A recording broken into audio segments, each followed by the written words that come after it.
नीतीश का पुतला जलाया गया है कोलकाता में। देख रहे हैं नीतीश का तस्वीर लगी हुई है, अगर देखिए नीतीश और नायडू का पुतला जलते हुए देख रहे हैं। हेलो माय डियर फ्रेंड, अस्सलाम वालेकुम व रहमतुल्लाहि व बरकातहू।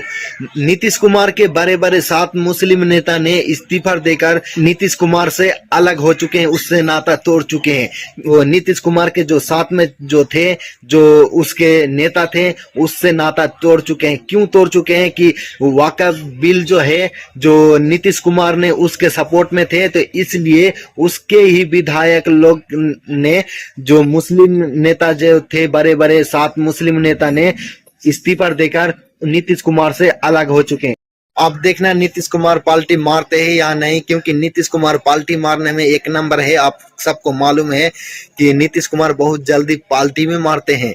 तो अब देखना नीतीश कुमार पार्टी मार के इस तरफ आते हैं या नहीं, जो वक्फ बिल के खिलाफ होते हैं या नहीं। तो आप लोग इस वीडियो को आखिरी तक देखिएगा और इस वीडियो को ज्यादा से ज्यादा शेयर भी कर देना। चलिए आप लोग को दिखाता हूं सीधा वीडियो। नीतीश कुमार ने इस बिल का समर्थन किया और खबर यह है कि नीतीश कुमार के बहुत से नेता उनका साथ छोड़कर चले गए। अगली तस्वीर में आपको दिखाऊं, यह पटना में देखिए पोस्टर लगा है, लिखा है गिरगिट रंग बदलता था।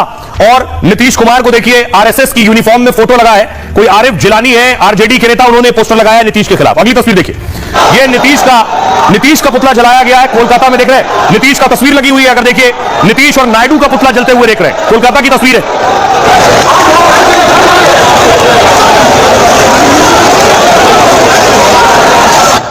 तो नीतीश के लगभग 6 से 7 नेताओं ने इस्तीफा दे दिया है पार्टी से, क्योंकि नीतीश ने बिल का समर्थन किया था। तो जब से बिल पर नीतीश की पार्टी ने समर्थन किया है, जेडीयू के अंदर भारी घमासान है, खींचतान मची है। एक के बाद एक मुस्लिम नेता नीतीश को झटका दे रहे हैं। 24 घंटे में 7 मुस्लिम नेताओं ने नीतीश की पार्टी छोड़ दी है। इनमें अल्पसंख्यक इकाई के प्रदेश सचिव मोहम्मद शहनवाज मलिक। शहनवाज कई सालों से जेडीयू में थे, नीतीश के करीबी माने जाते थे। कहा जेडीयू के समर्थन से लाखों करोड़ों मुसलमानों को धक्का लगा है। प्रदेश महासचिव तबरेज सिद्दीकी ने भी नीतीश का साथ छोड़ दिया। बेतिया जिले के उपाध्यक्ष नदीम अख्तर ने भी पार्टी छोड़ दी है। नवादा के जिला सचिव मोहम्मद फिरोज खान ने जेडीयू से इस्तीफा दे दिया। फिरोज खान ने कहा नीतीश की दोहरी नीति के चलते ऐसा कर रहे हैं। भोजपुर से पार्टी सदस्य मोहम्मद दिलशान राइन ने पार्टी छोड़ दी है। मोतिहारी से जेडीयू नेता कासिम अंसारी ने कल इस्तीफा दे दिया था। अब तो कई और मुस्लिम नेताओं के भी जेडीयू छोड़ने की खबर है। जेडीयू के एमएलसी गुलाम गौस ने बिल पर राष्ट्रपति से अपील की और कहा है कि इस अलोकतांत्रिक बिल को वापस भेज दें। गुलाम गौस ने नीतीश पर तंज कसते हुए शायरी भी कही, कहा मेरा कातिल ही मेरा मुंसिफ है, फैसला हमें क्या देगा।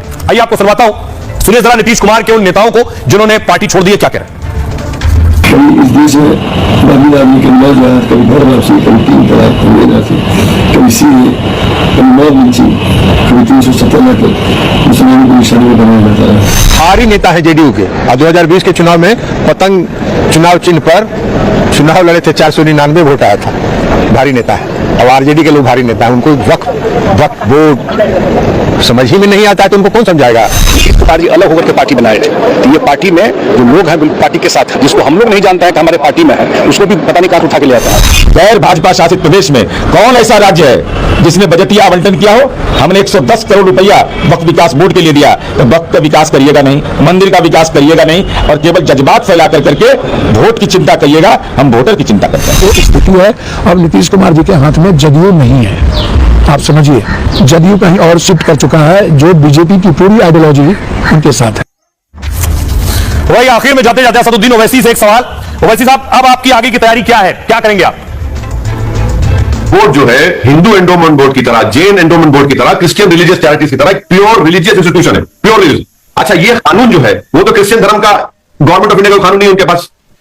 अब जो लॉ है वो हिंदू धर्म, मुसलमान धर्म, जैन धर्म के ऊपर, साई बाबा ट्रस्ट भी है। अब साई बाबा ट्रस्ट ये कहता है कि अगर कोई एम्प्लॉय भी होगा तो उसको साई बाबा में अपना बिलीफ दिखना पड़ेगा। अब जब आप अपने धर्म के लिए प्रोटेक्शन दे रहे हैं, तो आप मुस्लिम धर्म को, इस्लाम धर्म को क्यों नहीं दे रहे हैं भाई। राइट, आर्टिकल 15 का वायलेशन है, डिस्क्रिमिनेशन आप कर रहे हैं, फ्रीडम ऑफ रिलीजन का वायलेशन कर रहे हैं।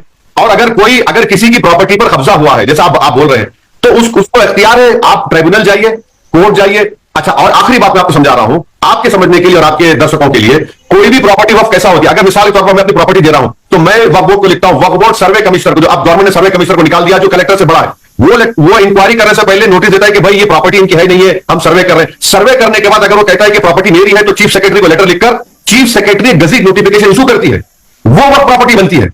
अब उस गजट नोटिफिकेशन को आप नहीं मान रहे तो मैं क्या करूं, बोलिए आप।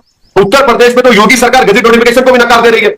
तो हम जमीन रोड पर नमाज नहीं पढ़ सकते, कांवड़ यात्रा चल सकती है, आरएसएस के लोग जुलूस निकाल सकते हैं, संभल में घर में भी नमाज पढ़ने नहीं दिए, मालूम आपको, संभल में घर में।